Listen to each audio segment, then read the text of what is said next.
Hey guys, Brahmaputra Valley Fertilizer Corporation Limited requirement of notification আহিছে যত আপোনাৰ department wise multiple post কান আহিছে নোটিফিকেশনটো যদি আপুনি আসামত আপোনাৰ নিজৰ কেৰিয়াৰটো ষ্টাৰ্ট কৰিব বুলি ভাবি আছে তো এইটো ভিডিও আপোনাৰ কাৰণে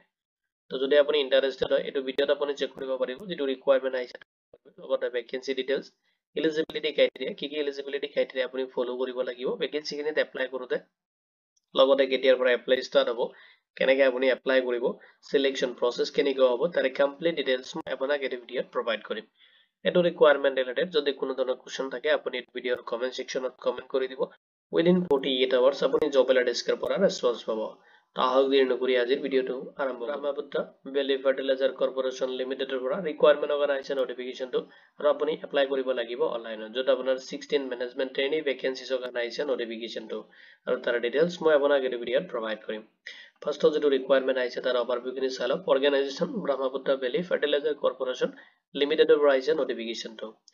টোটাল আপোনাৰ পোষ্ট দি আছে 16 পোষ্টৰ কাৰণে আপুনি এপ্লাই কৰিব পাৰিব আৰু যেটো জব ড্ৰাইভ হয় এটো সেন্ট্ৰেল গভৰ্নমেন্ট জব আৰু এপ্লিকেশন যেটো মোড হয় আপুনি এপ্লাই কৰিব লাগিব অনলাইনত যেটো এপ্লাই মোড অনলাইন দি আছে ইয়াৰ বাহিৰে আপুনি বেলেগ মোডত এপ্লাই কৰিব নোৱাৰিব এতিয়া চাই লওক পোষ্ট দি আছে প্ৰডাকশন যত আপোনাৰ 7 ভ্যাকেন্সিজ অৰ্গানাইজেশ্যন নোটিফিকেশনটো আনৰিজাৰ্ভৰ কাৰণে 2 ভ্যাকেন্সিজ আছে ইডব্লিউএছ এৰ কাৰণে 1 আৰু ওবিসি কাৰণে আছে 2 ভ্যাকেন্সিজ লগতে আপোনাৰ এসসি কাৰণে আছে 1 লগতে আপোনাৰ এসটি কাৰণে আছে 1 টোটাল আপুনি 7 পোষ্টৰ কাৰণে এপ্লাই কৰিব পাৰিব কোৱালিফিকেশন বিচাৰ আছে যদি আপুনি ফুল টাইম ব্যাচেলাৰ অফ ইঞ্জিনিয়াৰিং বা বিটেক আপুনি কৰিছে কেমিক্যাল ইঞ্জিনিয়াৰিংত তেতিয়া হলে আপুনি এই প্ৰডাকশন যিখিনি পোষ্ট আছে তাৰ কাৰণে আপুনি এলিজিবল হ'ব নেক্সট যেটো পোষ্ট আছে মেকানিক্যাল যত আপোনাৰ ভ্যাকেন্সি দি আছে 4 পোষ্টৰ কাৰণে আপুনি এপ্লাই কৰিব পাৰিব আনৰিজাৰ্ভৰ কাৰণে 1 পোষ্ট আছে ওবিসি এৰ কাৰণে 2 পোষ্ট আছে এসসি এৰ কাৰণে 1 পোষ্ট আছে কোৱালিফিকেশন বিচাৰ আছে আপুনি ফুল টাইম যদি ব্যাচেলাৰ অফ ইঞ্জিনিয়াৰিং বা বিটেক আপুনি কৰিছে ইন মেকানিক্যাল ইঞ্জিনিয়াৰিংত তেতিয়া হলে আপুনি এটো পোষ্টৰ কাৰণে এলিজিবল হ'ব আৰু আপুনি এপ্লাই কৰিব পাৰিব নেক্সট যেটো পোষ্ট আছে ইনস্ট্ৰুমেন্টেশনৰ কাৰণে যত আপোনাৰ ভ্যাকেন্সি দি আছে 2 পোষ্টৰ কাৰণে আপুনি এপ্লাই কৰিব পাৰিব আৰু আনৰিজাৰ্ভ পোষ্টৰ কাৰণে দি আছে 2টা পোষ্ট কোৱালিফিকেশন বিচাৰ আছে যদি আপুনি ফুল টাইম ব্যাচেলাৰ অফ ইঞ্জিনিয়াৰিং বা বিটেক কৰিছে ইন ইনস্ট্ৰুমেন্টেশন বা ইলেক্ট্ৰনিক্স বা কমিউনিকেশন বা ইলেক্ট্ৰনিক্স বা টেলিকমিউনিকেশন ইঞ্জিনিয়াৰিংত যদি আপুনি কোনো ধৰণৰ ডিগ্ৰী বা ডিপ্লোমা লৈছে তেতিয়া হলে আপুনি এটা পোষ্টৰ কাৰণে এলিজিবল হ'ব নেক্সট যেটো পোষ্ট আছে সিভিল যত আপোনাৰ ভ্যাকেন্সি দি আছে 1 পোষ্টৰ কাৰণে আপুনি এপ্লাই কৰিব পাৰিব আৰু ভ্যাকেন্সিটো আনৰিজাৰ্ভ ক্যান্ডিডেটৰ কাৰণে আছে কোৱালিফিকেশন বিচাৰ আছে যদি আপুনি ফুল টাইম ব্যাচেলাৰ অফ ইঞ্জিনিয়াৰিং বা বিটেক কৰিছে ইন সিভিল ইঞ্জিনিয়াৰিংত তেতিয়া হলে আপুনি এটো পোষ্টৰ কাৰণে এলিজিবল হ'ব আৰু আপুনি এপ্লাই কৰিব পাৰিব নেক্সট যেটো পোষ্ট আছে HR/এডমিনিষ্ট্ৰেচন যত আপোনাৰ যেটো ভ্যাকেন্সি দি আছে 1 পোষ্টৰ কাৰণে এপ্লাই কৰিব পাৰিব আৰু আনৰিজাৰ্ভৰ কাৰণে আছে 1 পোষ্ট কোৱালিফিকেশন বিচাৰ আছে যদি আপুনি 2 years full time PG degree মানে পোষ্ট গ্ৰেজুৱেট ডিগ্ৰী আপুনি কৰিছে বা ডিপ্লোমা আপুনি লৈছে বা পিএম বা আৰআই বা এইচআৰএম যদি আপুনি এইচআৰ মানে হিউম্যান ৰিসোৰ্স ম্যানেজমেন্টত আপুনি লৈছে বা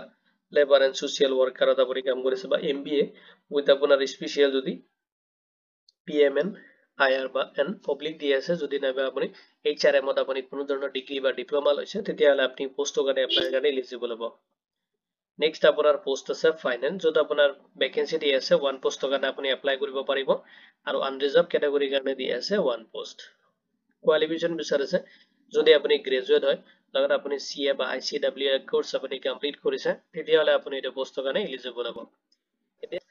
স্যালাৰি এন্ড বেনিফিটস খিনি চাই লওক যেটো আপোনাৰ স্যালাৰি হয় এটো যেটো আপোনাৰ ট্ৰেইনিং পিৰিয়ড থাকিব ডিউৰেচন থাকিব ট্ৰেইনিংত তাতে আপুনি যেটো আপোনাৰ বেসিক পে হয় তাতে আপুনি 75% ৰিসিভ কৰিব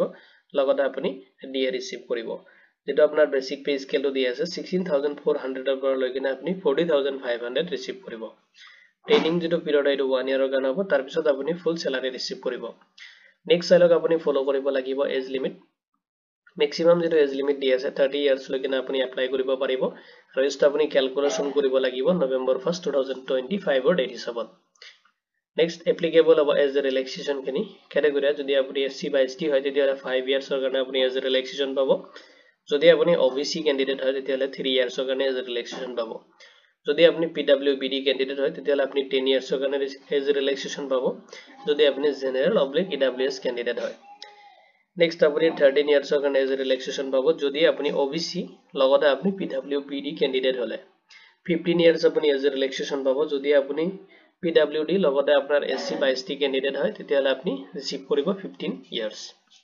এপ্লিকেশন ফি আপুনি পেমেন্ট কৰিব লাগিব আৰু পেমেন্ট খিনি ক্যাটাগৰি ওয়াইজ ডিভাইড কৰি দিছে যদি আপুনি জেনাৰেল বা ইডব্লিউএস ক্যান্ডিডেট বা ওবিসি ক্যান্ডিডেট হয় তেতিয়াহলে আপুনি 500 এটা পেমেন্ট কৰিব লাগিব আৰু যদি আপুনি এসসি এসটি বা পিডব্লিউবিডি ক্যান্ডিডেট হয় তেতিয়াহলে আপুনি কোনো ধৰণৰ এপ্লিকেশন ফি পেমেন্ট কৰিব নালাগে